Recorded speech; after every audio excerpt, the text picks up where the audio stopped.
Hello everyone. दोस्तों, इस video में हम करने जा रहे हैं इंडियन पॉलिटी के सबसे इम्पॉर्टेंट टॉपिक्स में से एक अटॉर्नी जनरल ऑफ इंडिया के बारे में, राइट।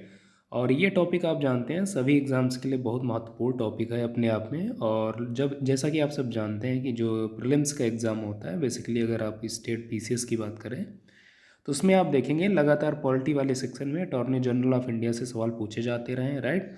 और इनफैक्ट जितने भी वनडे एग्ज़ाम होते हैं वो भी इस टॉपिक से सवाल पूछते हैं फैक्ट्स के रूप में, राइट। तो चलिए डिस्कस करते हैं, बहुत महत्वपूर्ण टॉपिक है, इस वजह से आप इस वीडियो को पूरा ज़रूर देखिए। ये तो हम बहुत डिटेल में करेंगे इस टॉपिक को, और एक बार वीडियो देख लेने के बाद आपको कोई भी डाउट्स नहीं बचेंगे इस टॉपिक से रिलेटेड, राइट। तो चलिए डिस्कस करते हैं वन बाय वन। सबसे पहले इसकी बेसिक बातें जान लेते हैं। तो आप जानते हैं बेसिकली संविधान के आर्टिकल 76 में सबसे पहले तो आपको यही याद रखना है कि संविधान के किस अनुच्छेद में एजी यानी अटॉर्नी जनरल ऑफ इंडिया के बारे में चर्चा की गई। तो संविधान को जो अनुच्छेद अनुच्छेद 76 है वो आपको बताता है कि भारत में एक जो है अटॉर्नी जनरल ऑफ इंडिया होगा और जो देश का सबसे बड़ा लॉ ऑफिसर होगा, राइट। ये ध्यान रखेंगे, दो फैक्ट हैं इस सब हेडिंग से जो पूछे जा सकते हैं एग्जाम में। पहला है कि आर्टिकल 76 किससे डील करता है, तो वो आपको बताता है कि attorney general for India, right. दूसरा कि भारत का सबसे बड़ा जो लॉ ऑफिसर पूछा जाए कौन होता है, तो आप बताएंगे अटॉर्नी जनरल, राइट। ये चीज़ें ध्यान रखेंगे। अब आपको मालूम होना चाहिए जो एजी होता है attorney general of India, attorney general of India को हम शॉर्ट में एजी बोलते हैं, राइट। तो आप ध्यान रखेंगे जब मैं एजी बोलूँगा तो उसका तात्पर्य होगा अटॉर्नी जनरल ऑफ इंडिया यानी कि भारत का महान्यायवादी, राइट। तो इसके बारे में आपको मालूम होना चाहिए कि इसका अपॉइंटमेंट कौन करता है, कैसे होता है, इसका टेन्योर क्या होता है, राइट। तो इस स्लाइड में आपको ये सारी चीज़ें देखने को मिलेंगी।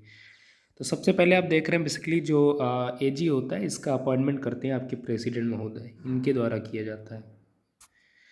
फिर आप जानते हैं कि बेसिकली जो आपके संविधान में जो आपका भारत का महान्यायवादी का जो पद है, इसके बारे में इनके इस पद के टेन्योर के बारे में चर्चा नहीं की गई है, राइट।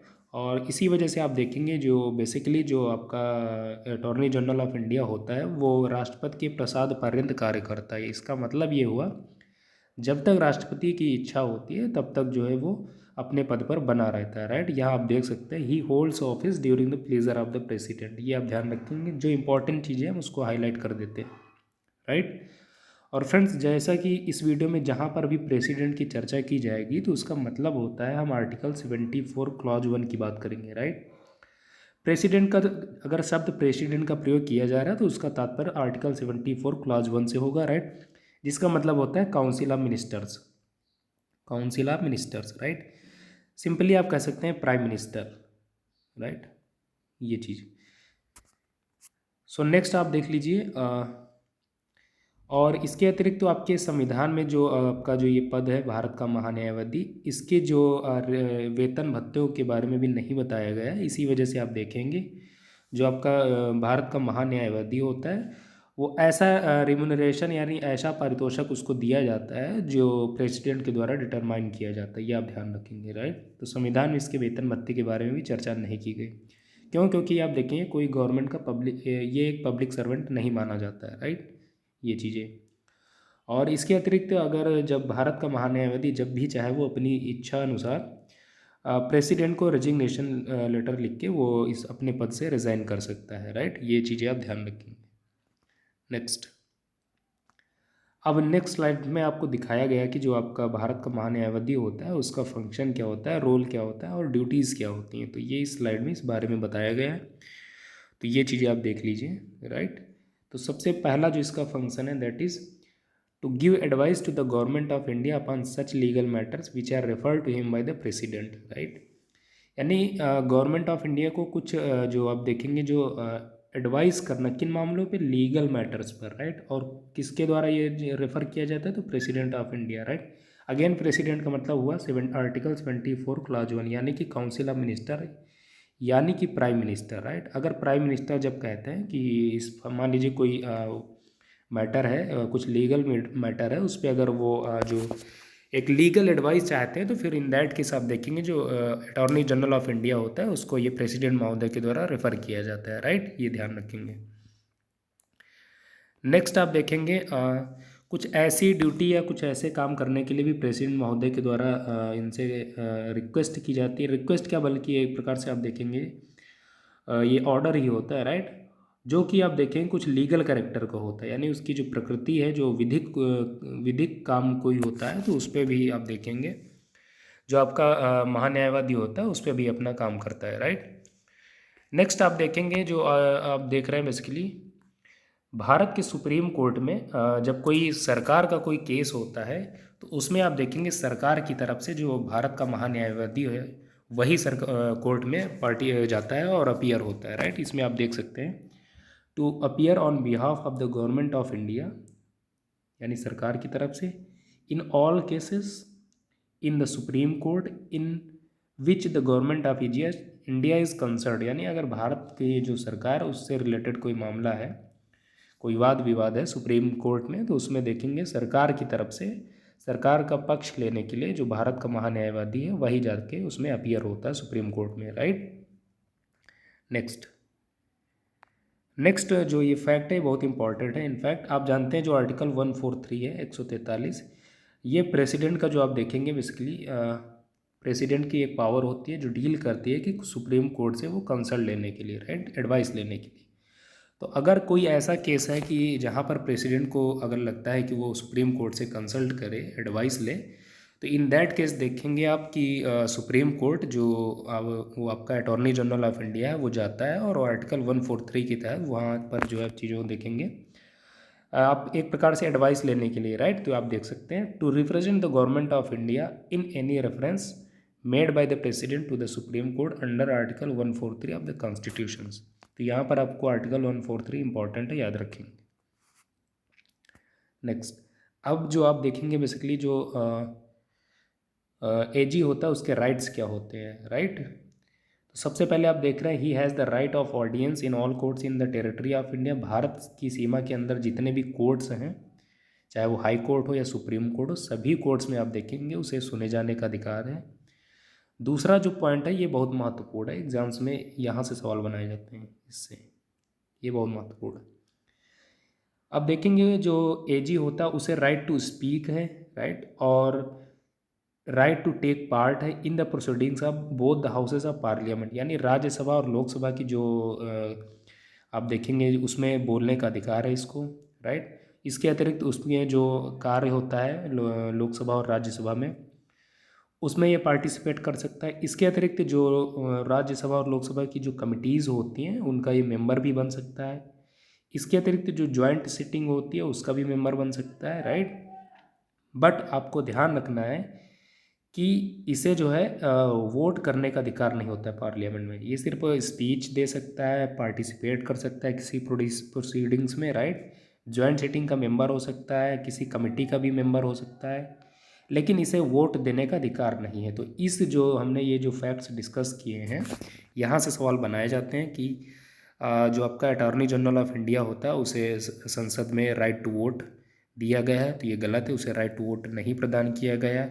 ऐसे बोल दिया जाता है कि वो किसी कमेटी का मेंबर नहीं बन सकता है, तो वो गलत हो जाएगा, वो कमिटीज़ का मेंबर बन सकता है, राइट। आपसे पूछा जाएगा कि जो ऐसा कौन सा जो सदस्य है, आपको 4 ऑप्शंस दिए जाएंगे जो पार्लियामेंट का जो मेंबर हो सकता है वहाँ स्पीच दे सकता है, तो आप बताएंगे अटॉर्नी जनरल ऑफ इंडिया। सवाल किसी भी प्रकार से बनाया जा सकता है, राइट। सवाल बनाने की जो आप देखेंगे जो सीमाएं नहीं होती हैं वो किसी भी प्रकार से फ्रेम किया जा सकता है, बस शर्तें आपको कॉन्सेप्ट मालूम होना चाहिए। नेक्स्ट देख रहे हैं he enjoys all the privileges that are available to a member of parliament, यानी जो एक पार्लियामेंट के मेंबर को यानी एमपी को जो प्रिविलेजेस दिए जाते हैं वही प्रिविलेजेस आप देखेंगे जो अटॉर्नी जनरल ऑफ इंडिया उसको भी ये प्रदान किए जाते हैं। नेक्स्ट, अब कुछ इस नोट के माध्यम से कुछ पॉइंट्स बताए गए हैं जो इम्पोर्टेंट हैं, राइट। सबसे पहले आप देख रहे हैं जो पहला फैक्ट है that is he should not advise और hold a brief against the government of India, यानी वो भारत की सरकार के विरुद्ध कोई केस या एडवाइस नहीं दे सकता है किसी को भी, राइट। दूसरा आप देख रहे हैं वो किसी एक्यूज्ड पर्सन जो कि क्रिमिनल प्रोसिक्यूशन से रिलेटेड है उसको डिफेंड नहीं कर सकता है कब तक, जब तक गवर्नमेंट ऑफ इंडिया की परमिशन उसको ना मिल जाए, राइट। तीसरा, उसे किसी कंपनी का या किसी कॉरपोरेशन का डायरेक्टर के पद पे नहीं नियुक्त किया जा सकता है, या वो उसे एक्सेप्ट नहीं करेगा। कब तक? जब तक गवर्नमेंट ऑफ इंडिया उसे इस बात के लिए परमिशन न दे दे, राइट। नेक्स्ट आप देखेंगे, जैसा कि आप जानते हैं कि हाँ, जैसे जो पहले बताया गया कि जो आपका attorney general of India is not a full time council for the government, he does not fall in the category of government servants, right. हमने पहले आपसे बताया कि जो अटॉर्नी जनरल ऑफ इंडिया है गवर्नमेंट सर्वेंट के तहत ये फॉल नहीं करता है। इसी वजह से देखेंगे ये जो अटॉर्नी जनरल होता है ये फुल टाइम काउंसिल नहीं होता है गवर्नमेंट का, राइट। जब तक सरकार की इच्छा होती है तब तक वो इसको रखते हैं इस पद पे। और लेकिन आप ध्यान रखेंगे जो जो आपका एजी होता है, he is not debarred from private legal practice. जो आपका अटॉर्नी जनरल ऑफ इंडिया होता है इस पद पे रहते हुए भी वो प्राइवेट प्रैक्टिस कर सकता है, लेकिन आपको ध्यान रखना है वो क्रिमिनल केसेस में प्राइवेट प्रैक्टिस नहीं कर सकता है तब तक जब तक गवर्नमेंट ऑफ इंडिया उसे परमिशन न दे दे, राइट। इनफैक्ट वो नहीं कर सकता, आप ये ध्यान रखेंगे। लेकिन जो दूसरे मामले होते हैं, जो दीवानी मामले होते हैं, उनमें वो प्राइवेट प्रैक्टिस भी कर सकता है, राइट, ये ध्यान रखेंगे। अब जो आपका अटॉर्नी जनरल ऑफ इंडिया होता है, एजी होता है, इसको आप देखेंगे असिस्ट करने के लिए, हेल्प के लिए कई सारे आप देखेंगे सॉलिसिटर जनरल भी होते हैं कई बार, और एडिशनल सॉलिसिटर जनरल भी देखने को मिलते हैं, राइट। तो ये चीज़ें आप ध्यान रखेंगे। तो जो सॉलिसिटर जनरल ऑफ इंडिया होते हैं ये आप देखेंगे संविधान में इनके बारे में नहीं चर्चा की गई। संविधान में केवल आर्टिकल 76 में अटॉर्नी जनरल ऑफ इंडिया को ही बताया गया, यानी उसमें additional solicitor general plus solicitor general के बारे में चर्चा नहीं की गई। ये फैक्ट आप जरूर ध्यान रखेंगे, राइट। तो इसमें आप देख सकते हैं जो सॉलिसिटर जनरल हैं इनका बेसिकली काम क्या होता है, to assist he assist the AG in the fulfilment of his official responsibilities. Office के कामों में आप देखेंगे उनको हेल्प करने के लिए, असिस्ट करने के लिए इनकी नियुक्ति की जाती है। It should be noted here that only the office of the AG is created by the constitution. जैसा कि पहले भी बताया गया कि कॉन्स्टिट्यूशन में केवल भारत के महान्यायाधीश पद के बारे में चर्चा की गई है, सॉलिसिटर जनरल ऑफ इंडिया के बारे में चर्चा नहीं की गई। इन अदर वर्ड्स आप देख रहे हैं यहाँ हाईलाइट किया गया है this one, article 76 does not mention, आप ध्यान रखेंगे article 76 does not mention about the solicitor general and additional solicitor general. इस पर कई बार फोकस किया जा रहा है, उसका रीज़न ये है कि जब सवाल फ्रेम किया जाता है तो वहाँ पर आपसे बोल दिया जाता है कि आर्टिकल 76 में एजी के साथ साथ आप देखेंगे सॉलिसिटर जनरल ऑफ इंडिया के बारे में भी चर्चा की गई है, राइट। ऐसे करके कि आर्टिकल 76 क्लॉज 1 या क्लॉज 2 में तो आप कंफ्यूज हो जाते हैं, कन्फ्यूज़न में आप ना रहें, इसी वजह से ज़्यादा फोकस किया जा रहा है। नेक्स्ट आप देख रहे हैं दिस वन, एक नोट आपको दिया गया है छोटा सा, और नोट बहुत इंपॉर्टेंट है दिस वन।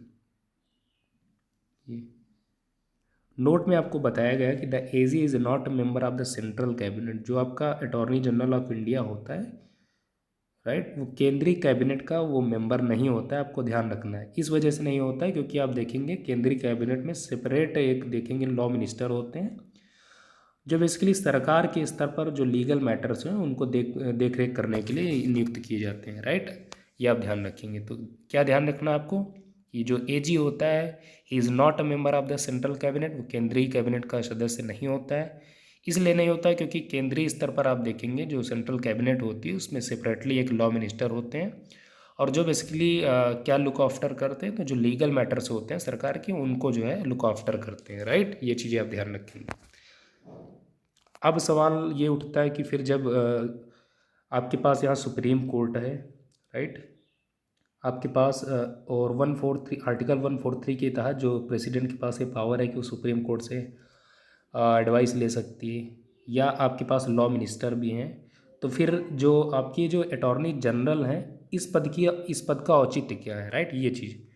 तो बेसिकली इस पद को इसलिए डिजाइन क्रिएट किया गया कि कई बार आप देखेंगे सरकार को बस एक कानूनी जो एक अप्रोच होती है या जो लीगल अप्रोच होती है, स्ट्रेटजी होती है, उन चीज़ों को जानते हुए उसको ध्यान में रखते हुए जो नियम कानून बनाए जाते हैं ताकि वो कई बार चैलेंज ना किया जा सके, उसमें टाइम वेस्ट ना हो, या सरकार सीधे डायरेक्टली अगर सुप्रीम कोर्ट जाना है कोई मान लीजिए एडवाइस लेने तो सरकार नहीं जाती है, कोई अपना रिप्रेजेंटेटिव ही भेजती है। तो इसी वजह से इस पद को डिजाइन किया गया, क्रिएट किया गया, राइट, यानी solicitor general of India.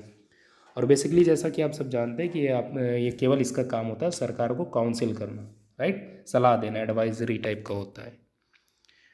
Next, अब इस टॉपिक से रिलेटेड जो कुछ फैक्ट्स हैं, इनफैक्ट जो आर्टिकल्स हैं जो मोस्ट इंपॉर्टेंट है उनको आपको ध्यान रखना है, क्योंकि प्रीलिम्स में हो सकता है ये आर्टिकल्स पूछ लिए जाएँ और वनडे एग्ज़ाम में तो बेसिकली ये आर्टिकल्स ही पूछते हैं। तो 3 आर्टिकल आपको ध्यान रखने हैं। सबसे पहला है आर्टिकल 76, जिसमें आपको ये बताया गया कि भारत का एक अटॉर्नी जनरल ऑफ इंडिया होगा, an office for attorney general of India, this one. दूसरा आर्टिकल जो आपका 88 है, उसमें ये बताया गया है rights of attorney general as respects the house of parliament and its committee. यानी आप जानते हैं कि जो महान्यायवादी होता है वो पार्लियामेंट में जो पार्लियामेंट की जो प्रोसीडिंग्स होती है उसमें भाग लेता है, स्पीच देता है, कमिटीज़ का मेंबर भी हो सकता है। तो इन संदर्भ में जो अटॉर्नी जनरल के जो राइट्स होंगे वो सारी चीज़ें आर्टिकल 88 में बताई गई। दूसरा आर्टिकल 105, 105 में ये जो अटॉर्नी जनरल यानी भारत का जो महान्यायवादी है अटॉर्नी जनरल ऑफ इंडिया, उसकी पावर्स क्या होंगी, प्रिविलेजेस एंड इम्यूनिटीज, ये सारी चीज़ें आर्टिकल 105 में बताई गई हैं। नेक्स्ट जो इम्पोर्टेंट आर्टिकल है इस टॉपिक से रिलेटेड, दैट इज़ आर्टिकल 143, 143। इसमें ये आपको बताया गया है कि power of president to consult supreme court, right. यानी राष्ट्रपति की ये एक शक्ति है, कैसी शक्ति है, टू कंसल्ट लेने की, राइट, किससे, सुप्रीम कोर्ट से। तो बेसिकली आप क्या ध्यान रखेंगे, power of president to consult supreme court, ये आर्टिकल 143 में बताया गया है। इनफैक्ट लास्ट ईयर के यूपीएससी के एग्जाम्स में ये पूछा भी गया था, आर्टिकल 143 किससे डील करता है, राइट। अब इस टॉपिक से रिलेटेड एक फैक्ट और आपको मालूम होना चाहिए, दैट इज भारत के प्रथम जो अटॉर्नी जनरल ऑफ इंडिया थे वो कौन थे, ये आपको ध्यान होना चाहिए। तो वो आपके थे M.V. सीतलवाड़ साहब, राइट, सीतलवाड़। तो M.C. सीतलवाड़ साहब भारत के प्रथम अटॉर्नी जनरल ऑफ इंडिया थे, जिनका आप देखेंगे वो 28 जनवरी 1950 से लेके 1963 तक वो लगातार इस पद पर बने रहे, इस पद पर उन्होंने काम किया, राइट, M.C. सीतलवाड़ साहब। फ्रेंड्स, आपको कमेंट करना है कि वर्तमान समय में भारत के जो अटॉर्नी जनरल ऑफ इंडिया हैं वो कौन है और वो किस नंबर के यानी किस क्रम के, आप ये कमेंट में बताएं, राइट। सो फ्रेंड्स, आज के इस वीडियो के तहत हमने जो पॉलिटी का जो एक इम्पॉर्टेंट टॉपिक था, in fact attorney general of India, हमने उसको डिटेल में करने का प्रयास किया। एंड आई होप कि अगर एग्ज़ाम में यहाँ से सवाल बनाया जाएगा तो इस वीडियो से उन सारे सवाल को आप टैकल कर पाएंगे, राइट। तो फ्रेंड्स, आप कमेंट में बताएं कि ये वीडियो आपको कैसा लगा, और वीडियो अगर आपको ठीक लगा हो तो इस वीडियो को लाइक करें, शेयर करें। चैनल पर अगर आपने पहली बार विजिट किया तो चैनल को आप सब्सक्राइब करें, राइट। दोस्तों, इसी नोट के साथ इजाज़त चाहते हैं, मिलेंगे नेक्स्ट वीडियो में। नमस्कार।